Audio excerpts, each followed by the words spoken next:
My fiancée and her mother planned to put my name on her loan without consent. So I walked away quietly, leaving them drowning in their own lease. A 29-year-old guy. And for the longest time, I thought my relationship with Sarah was perfect. I met her in college, and from the very first moment, everything felt right. We were inseparable: long talks over coffee, late-night drives, spontaneous adventures to places we'd never been. I thought we had it all: shared dreams, mutual respect, and that genuine connection that made me feel like I was finally with someone who truly understood me. We were building a future together, or so I believed. Sarah always said the right things.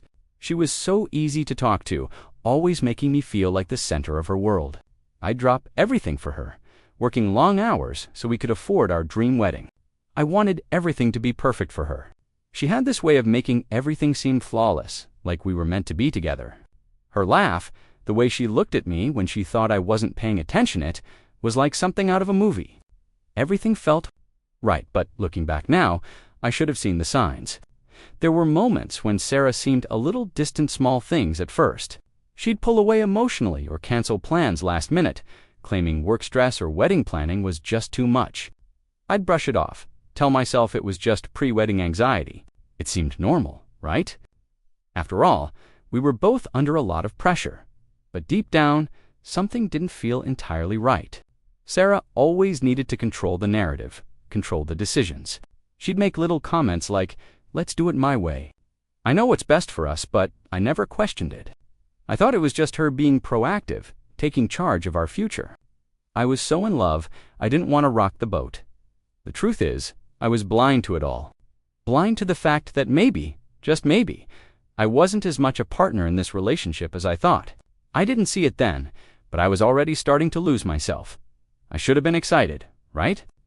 Every day we got closer to the wedding. Every detail Sarah and I worked on together. At least, that's what I thought. The invitations, the venue, the flowers. I was right there with her, doing everything I could to make sure everything was perfect. But as much as I tried to immerse myself in the planning, something started to feel off. I didn't know it then, but it was like we were two people planning separate weddings, not one together. Sarah was in charge of nearly every decision, and at first, I didn't mind. I wanted her to feel in control. After all, it was her day. But as the weeks went on, I found myself stepping further and further into the background. She'd pick the colors, the music, even the guest list. And if I tried to offer an opinion, she'd wave me off with a smile and say, "Trust me, I know what's best." The first few times, I thought it was nothing more than the stress of wedding planning. But then I noticed how quickly she dismissed anything I suggested. It wasn't just the wedding anymore. It started to bleed into everything we did. And then there was the money. Sarah would casually mention things like, "Oh, the wedding is going to cost more than we thought, but don't worry. We'll figure it out, or I'm sure my parents can help with the costs." I didn't think much of it, at least, not at first. I figured her parents were contributing, and maybe we were just going over budget like everyone does. But then, when I asked her about the actual numbers, she would just brush it off, change the subject, or smile sweetly and say, "We'll manage." The strange part was, I was the one working all these extra hours to fund everything. Sarah had a good job, but she wasn't contributing nearly as much as I was. But I never said anything. I was too focused on the dream. I thought we were building something together, a life, a future. And I was so in love with the idea of that future that I didn't even consider questioning her. But when I took a step back, I realized I wasn't contributing to the planning as much as I thought. I wasn't contributing to the financials either. And what's worse, Sarah wasn't even asking me to. She had everything under control, or at least, that's how it seemed. But something about it didn't sit right with me. The more I let her take the reins, the more I felt like I was becoming invisible in this relationship, just a spectator in the life she was creating. It was the first time I felt the true weight of everything Sarah had been subtly hiding from me. I had always trusted her, believed in her. But that trust started to crack the moment I met her mother. Linda, it wasn't the first time I'd met her. She'd been around before, of course, but this time, something felt different. She was everywhere. At first, I thought maybe she was just excited about the wedding. But as the days went by, I realized she wasn't just involved, she was taking over. It started with small things: Linda suggesting I change the wedding date to accommodate her schedule. or offering unsolicited opinions on the venue, the caterers, even the dress. Every time I mentioned a choice I liked, she had an immediate rebuttal. "Don't you think it would be better if you did it this way? Or you're making a mistake with that one?" And Sarah, she didn't bat an eyelash. She'd smile and nod, agreeing with whatever her mother said. I could feel my frustrations building, but I didn't want to cause a scene, so I kept quiet. The worst part, every time I'd try to talk to Sarah about it, she'd dismiss my concerns. "You're just being paranoid," she'd say. "Mom's just trying to help. It's not a big deal." But the more Linda took charge, the more I felt like I had no say in anything. It wasn't just the wedding anymore. It was my life, my relationship, my future. It was like they were plotting behind my back, and I was just supposed to go along with it. One night, after Sarah and I had a long conversation about finances, I overheard her mother talking to someone on the phone in the other room. I didn't mean to eavesdrop, but the words caught me off guard. "I'll make sure it all works out. He'll sign whatever we need him to." Linda's voice was smooth, calm. "Once we're married, we can get him on board with everything. Don't worry about it." My heart sank. They weren't just planning a wedding, they were planning my future. When Sarah came back into the room, I asked her about it, trying to keep my voice steady. She froze for a second, then just shrugged it off. "You're being dramatic. She's just making sure everything goes smoothly for us. Trust me, I'm in control." I could feel the pit in my stomach grow larger. Control. That word kept echoing in my head, and for the first time, I started to feel like I was losing it, like I wasn't in control of my own life anymore. But I told myself, it's just the stress. It's nothing. The wedding planning was in full swing now, and I was starting to feel more like a bystander than a partner. The constant back and forth between Sarah and her mother had become a regular part of my life. Every decision seemed to have already been made by the time I had a chance to speak up. I tried not to let it bother me too much, but the nagging feeling that I wasn't truly part of this relationship began to eat away at me. One evening, Sarah was out with her mom, looking at dresses, and I stayed behind to finish up some work. I was just about to log off when I noticed an email from a bank account I didn't recognize. It was addressed to Sarah, and it was about a loan she'd taken out recently. My heart skipped. It was odd for her to get a loan, especially since I'd been so diligent about handling our finances. I had no idea she'd taken any money out, and the fact that it was under her name alone didn't sit well with me. I tried to convince myself it was nothing. Maybe it was just for wedding expenses, something she didn't want to worry me with. But then I noticed something that sent a cold shiver down my spine at the bottom of the email. It mentioned joint responsibility for the loan. I stared at it for a second, confusion turning into frustration. Joint responsibility. I quickly opened the attached document, and that's when I saw my name. My name, right there on the loan agreement. And not only was it listed, but it had been signed by me. I didn't even remember signing anything like that. I had no idea this had been happening behind my back. My hand started to shake as I scrolled through the rest of the document. Sarah had listed me as a co-signer on the loan, without even telling me. No discussions. No asking for my consent. Just a quiet decision made by her and her mother. As if I were some silent partner in this whole thing. My voice was calm, but my chest felt like it was about to explode. "Sarah," I said, "why is my name on this loan? Why didn't you tell me about this?" She looked at me with wide eyes, almost like she was surprised I'd found out. "Oh, that," she said, brushing it off as if it was no big deal. "It's just a formality. It's to help us get a better rate, I swear. I was going to tell you, I just didn't want to stress you out with it right now." I was speechless. How could she act like this was nothing? How could she hide something like this from me, especially when it involved our finances? I stood there, looking at her. It was the first time I truly saw it. The manipulation, the control. She wasn't just managing our weddings, she was managing MIT. Wasn't long after that confrontation that I began to see just how deep the deception went. I tried to push the feeling of betrayal to the back of my mind, telling myself that it was just an isolated mistake, maybe a lapse in judgment on Sarah's part. But every time I tried to move forward, I felt like there was a weight on my chest, like I was suffocating under the pressure of things I wasn't being told. I kept hearing the words, "It's just a formality," echoing in my mind, and I couldn't shake the nagging feeling that something bigger was being hidden. Then one night, the truth came crashing down. Sarah and I had just finished dinner, and she was heading out to meet her mom for some wedding errands. I wasn't expecting anything, but as she grabbed her coat, she muttered something under her breath. I caught the tail end of it, something that sounded like, "I'll make sure he signs it tonight. Don't worry." I froze. It wasn't directed at me, but I didn't need to hear more to know what was going on. It was clear as day they were, talking about getting me to sign something else without my knowledge. I immediately went to her phone, feeling a mix of guilt and frustration. I knew I shouldn't have, but I couldn't stop myself. There it was, right in front of me. A text conversation between Sarah and her mom. They were discussing how to force me to sign the loan papers under the guise of helping us with wedding expenses. "He'll do it," Sarah's message said. "He always does." I could feel the blood drain from my face. They were planning it. They were planning to trap me into this agreement, all while pretending it was for our future. I didn't even know what to think anymore. The trust I had placed in Sarah, in her family, was shattered in an instant. It wasn't just about the loan anymore. It was about control. It was about manipulation. They had been planning to put me in a position where I would have no choice, but to go along with their scheme, and they knew I would because I loved Sarah. I stood there in shock, staring at the screen, my heart pounding in my chest. I wanted to scream, to confront her right then and there, but instead, I did nothing. I didn't confront her. I didn't shout. I just sat down, staring blankly at her phone, trying to process the fact that everything I thought I knew about this relationship was a lie. But I wasn't ready to give up yet. Not yet. I couldn't let them think they had one. I had to do something, but what? I needed time. I needed space to think about what I would do next. I couldn't just keep playing along. Not anymore. But what did that mean for us?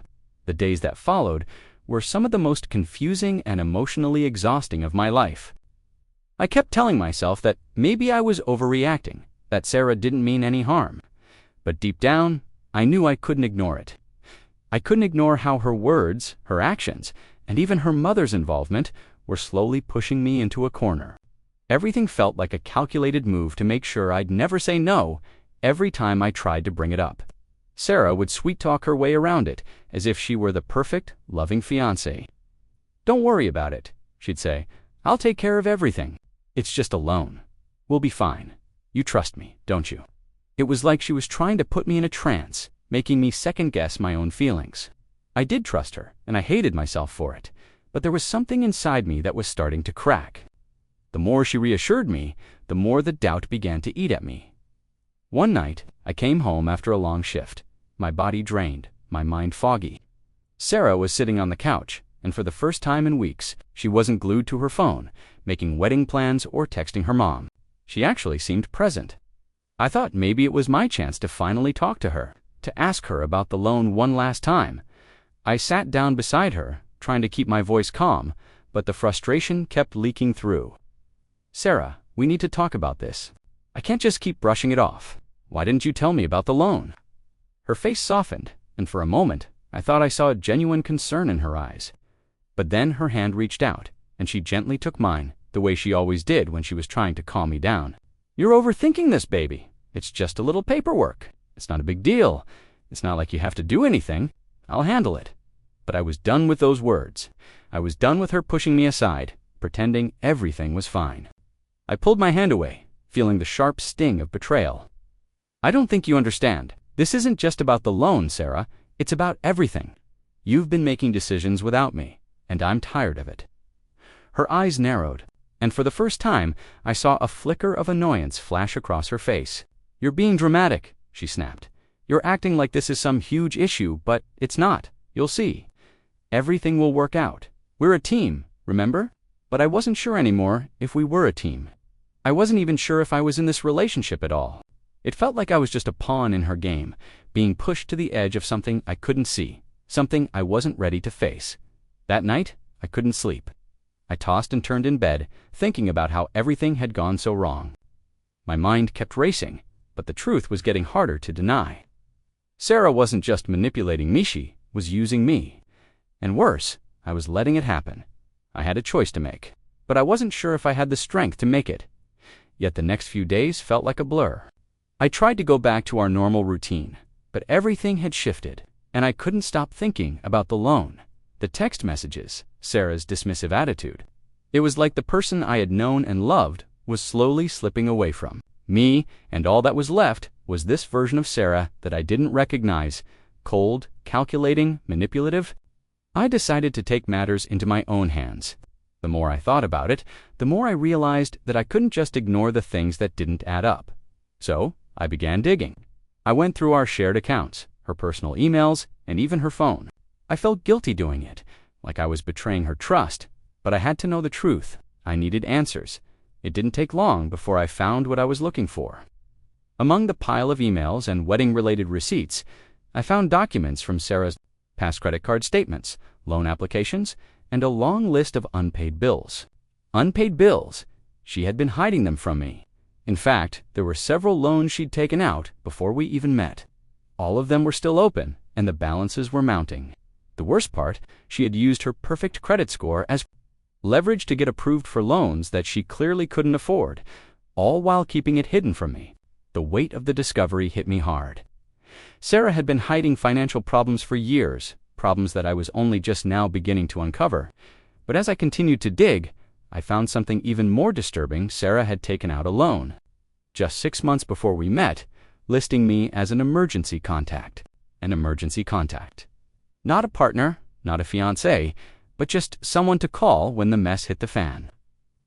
I stared at the paperwork, disbelief washing over me. She had been planning this for a long time.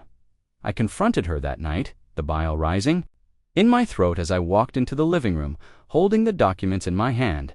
"Sarah," I started, my voice shaking, "how long were you planning on hiding this from me? You're in debt up to your neck, and you've been lying to me this whole time." She froze, her eyes widening. For a brief moment, she didn't know how to react. Then she stood up, her hands trembling. "I didn't want to burden you with it," she said, her voice soft, almost pleading. "I thought we'd handle it together once we were married." "Handle it together," I snapped, the frustration finally breaking through. "You've been hiding things from me for months, and now you want me to just step in and fix it? You've been lying to me about everything. I'm not just some backup plan you can lean on when you need help. I'm your partner." I had never seen her like this before, so vulnerable, so exposed. But it didn't change the fact that she had crossed a line. I couldn't trust her anymore. I couldn't even look at her without feeling the weight of the lies she'd buried between us. And yet, in that moment, I realized something that hit harder than any of her lies. I had been the one holding us together all along, not her. I was the one putting in the work, the effort, and the love. I had been so wrapped up in the idea of us. I had failed to see what was happening right in front of me. But now, the truth was clear. She wasn't the woman I thought I knew. The silence between Sarah and I, after that night, was deafening. For the first time, I truly understood what it felt like to be with someone who wasn't on your side. The next few days felt like walking through a fog. Sarah kept trying to reach out, but I was done with her empty apologies and half-hearted explanations. I needed answers, real answers. But more than that, I needed her to see me, to acknowledge that I wasn't some fool she could pull into her tangled mess. One evening, after yet another day of her trying to pretend nothing was wrong, I snapped. We were sitting on the couch, and she had been rambling about some perfect wedding idea that she had just come up with, but I couldn't focus on her words anymore. All I could think about was the lies, the debt, the manipulation, everything I had uncovered. I turned to her, my heart pounding in my chest. "Sarah, we need to talk. No more lies, no more excuses." She stopped mid-sentence, her eyes widening in surprise. "What's wrong now?" she asked, her voice tinged with irritation. The defensiveness was back again, like it always was when I tried to confront her. I took a deep breath, trying to keep my anger in check. "I've seen the papers, Sarah. I know about the loans. I know about everything you've been hiding. And I want to know why you thought it was okay to not tell me." Her face fell, the mask cracking for the first time in months. She didn't say anything for a long moment, and I thought maybe, just maybe, she was finally going to be honest with me. But when she finally spoke, her voice was cold. "You wouldn't have understood. You've always been so focused on the perfect life. I did what I had to do. You wouldn't have supported me. I knew you'd judge me. Judge you!" I laughed bitterly, the anger bubbling to the surface.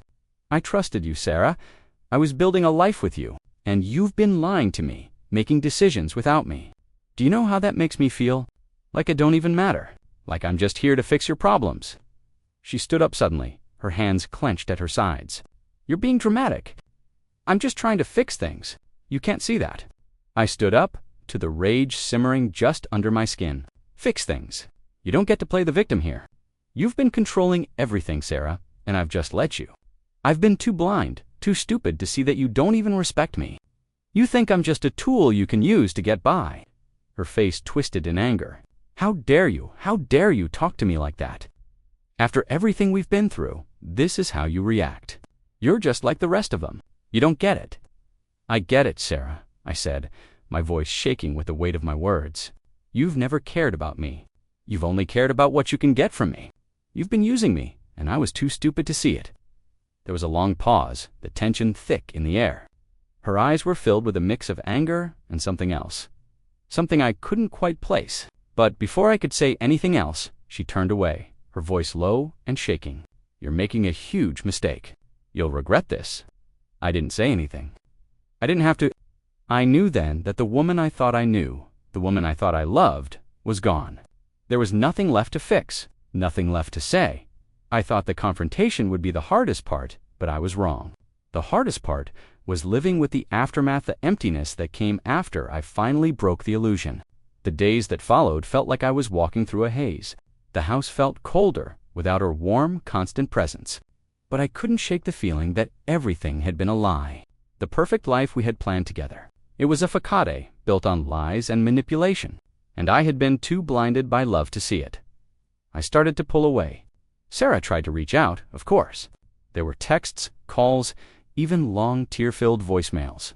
Please, let's talk. We can fix this, she would say, her voice pleading, but each time I heard it, I felt a little more numb. It wasn't just the loan anymore. It wasn't just the financial mess she had hidden from me. It was everything. The manipulation, the lies, the way she made me feel like I didn't have a voice in this relationship. I started spending more time at work, using the excuse that I had to catch up on things. But really, I was just trying to avoid her, avoid the questions, the guilt that came with every interaction. The guilt that I was abandoning her when she needed me most, but also the guilt of not caring anymore. She had made sure of that one afternoon. As I was walking back to the apartment after work, I saw Sarah standing outside, looking lost. She wasn't the same Sarah I'd known. There was a desperation in her eyes, a vulnerability I had never seen before. I stopped for a moment, watching her. She looked like she was waiting for something. For me, maybe. I stood there watching her for what felt like an eternity. And then, without thinking, I walked away. That's when it hit me. The moment I realized I was done, I didn't need to make excuses anymore. I didn't need to pretend. I had done enough. I had given her enough of myself, enough of my time, my love, my trust. And what had she given me in return? Lies, manipulation, emotional blackmail. I had been the one holding us together, and now, with nothing but a broken heart and shattered trust, I was letting go as I walked away. I felt a strange sense of freedom. The weight of her and her family's control over me had lifted, even if just for a moment. I had made the hardest decision of my life, but it was the right one. And for the first time in weeks, I could breathe. I didn't know what would happen next, but at that moment, it didn't matter. Because I had taken back control of my own life, it felt surreal, like I was floating above it all, watching myself walk away from something that had been my entire life. The relationship, the plans, the future, I thought I was building it, all felt like it belonged to someone else now. For the first time, I didn't have to carry that weight. I didn't have to pretend anymore. But with that relief came a deep, gnawing emptiness. I had lost more than just a relationship. I had lost a part of myself. The person I was before I met Sarah, before I fell into her trap, seemed so far away now. I didn't tell anyone. No dramatic exit. No final confrontation. I just packed a bag, took the things I needed, and left. I couldn't bear to explain myself to anyone. I couldn't make anyone understand what I had gone through. So, I disappeared for a while. I rented a small apartment in a part of town I wasn't familiar with, far enough from her and her family's reach. It wasn't much, but it was mine. For the first time in months, I felt like I had a chance to breathe again. I spent those first few days in silence. No texts, no calls, no reaching out to Sarah or her mother. I didn't want any more lies, any more manipulations. I wanted to feel again. I wanted to get back to being me, the version of myself that wasn't wrapped up in someone else's version of who I should be. But as the days turned into weeks, that peace started to feel more like loneliness. I went to work. I exercised. I kept my mind occupied. But all the while, I couldn't help but wonder if Sarah had ever felt anything for me at all. Or was I just another pawn in her game? Then, one evening, I received a text from her. It was short, but it hit me harder than I expected. "I'm sorry. I made a mistake. Please, talk to me, please." It would have been easy to go back. To go back to the life we adore at least, the life I thought we had. I could have responded. I could have pretended like everything was fine and moved forward. But deep down, I knew I couldn't. There was no going back from this. I didn't reply. And the next day, I deleted her number. I knew I had to start fresh, to rebuild without the shadows of the past hanging over me. It wasn't easy. Every instinct inside me screamed to reach out, to ask her what went wrong, to try and make sense of it all. But I couldn't. I had learned the hardest lesson of all. I couldn't fix something that was never meant to be fixed. And in that silence, I realized something. I didn't need her to be happy. I didn't need her to validate my worth. I was enough, just as I was. The weeks that followed were a strange mix of relief and pain. I thought the hardest part was leaving, but the aftermath of walking away was a whole new level of emotional chaos. As time went on, I began to realize that Sarah wasn't the only one affected by my decision. Her mother, Linda, who had always been lurking in the background, was not about to let go so easily. It seemed like everywhere I turned, someone was reminding me of the life we were supposed to have. One afternoon, while I was at work, I received a call from an unknown number. At first, I almost didn't answer, but something made me pick up. When I did, it was Linda's voice on the other end. "You've made a terrible mistake, you know," she said, her tone icy but calm. "Sarah's been distraught. You've broken her heart, and you've ruined everything." I felt my pulse quicken. My stomach turned. The nerve of her. It wasn't me who had ruined everything. It was her and her daughter who had manipulated me, used me, and treated me like I was disposable. But I didn't say anything. I didn't even respond to her accusations. The silence between us stretched long enough for Linda to speak again. "You'll regret this," she added. "Sarah will never forgive you. You've thrown away something special." I hung up before she could say anything else, but the words lingered in my mind long after the call ended. Regret. That word echoed over and over. Was I really going to regret this? Was I making a mistake? The truth hit me hard. I wasn't the one who needed to regret anything. I had taken the hardest step of my life by walking away, but it was the right one. I was no longer trapped in a relationship that was built on lies and manipulation. No more pretending. No more bending to the whims of Sarah or her mother. I had taken control of my own life again, but still, even with that realization, there was a part of me that wondered, did Sarah ever truly care? Or was I just the next man she could control and use? I thought back to all the good times, the moments when we laughed together, when I believed in the future we were building. Had it all been fake? A few days later, Sarah tried to reach me again. "I saw the texts come through, please. I'm sorry. I'll do anything to fix this. I love you. Please don't leave me." I felt the familiar pull in my chest, the instinct to reach out, to comfort her, to go back to the person I thought she was. But I stopped myself. The truth was, I'd already forgiven her. But I couldn't forgive myself for ignoring the signs for so long. I couldn't forgive myself for being a part of the game she and her mother had played. I couldn't forgive myself for letting them take away the best version of me. I didn't respond, and this time, it felt different. I was no longer being manipulated by guilt or emotion. I was standing in my truth, and I wasn't about to back down. They would have to live with the consequences of their actions.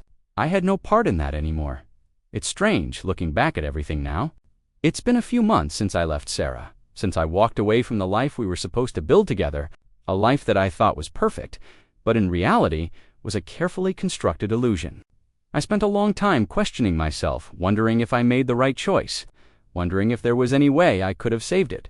But now, I can see it so clearly. The choice wasn't just right, it was the only choice.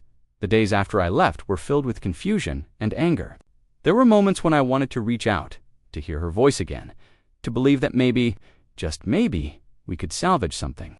But every time I thought about it, I remembered the loan, the lies, the manipulation. I remembered the way she made me feel like I didn't matter unless I was doing something for her. I wasn't a partner in that relationship. I was a resource, a tool to be used when it was convenient. Eventually, Sarah stopped reaching out. I think part of her realized that I was done. I wasn't going to let her pull me back into her world of deceit. But then came the final twist, the one that sealed everything in my mind and gave me the peace I desperately needed a month ago. I received a letter in the mail. It was from Sarah. I was hesitant to open it at first. My hands trembled as I unfolded the paper, but inside, there was no apology, no plea for forgiveness. Just a simple statement. I've realized I need to take responsibility for my own life. I've made mistakes, and I know I can't undo the damage I've caused. I want you to know that I understand now. You were right to walk away. There were no excuses, no emotional manipulation, just a raw, honest acknowledgement of everything that had happened. It was the closure I never expected, and oddly enough, the only closure I needed. She wasn't the same person I thought she was, and I wasn't the same person I used to be either. But that's how life works, I guess. We change, we grow, and sometimes we learn the hardest lessons from the people we thought we'd never leave. I didn't respond to the letter. I didn't need to. The truth was finally out there, and I didn't have to keep chasing it anymore. I had walked away for a reason, and now I was free. Free to build a life that was mine. Free to find happiness on my own terms. Looking back, I don't regret a single thing. Not the pain, not the heartbreak. Because in the end, it made me who I am now. Someone who's learned to trust themselves, to value their worth, and to never let anyone take that away again. I didn't need Sarah to validate my life. I had already found my own strength, and that strength would carry me forward.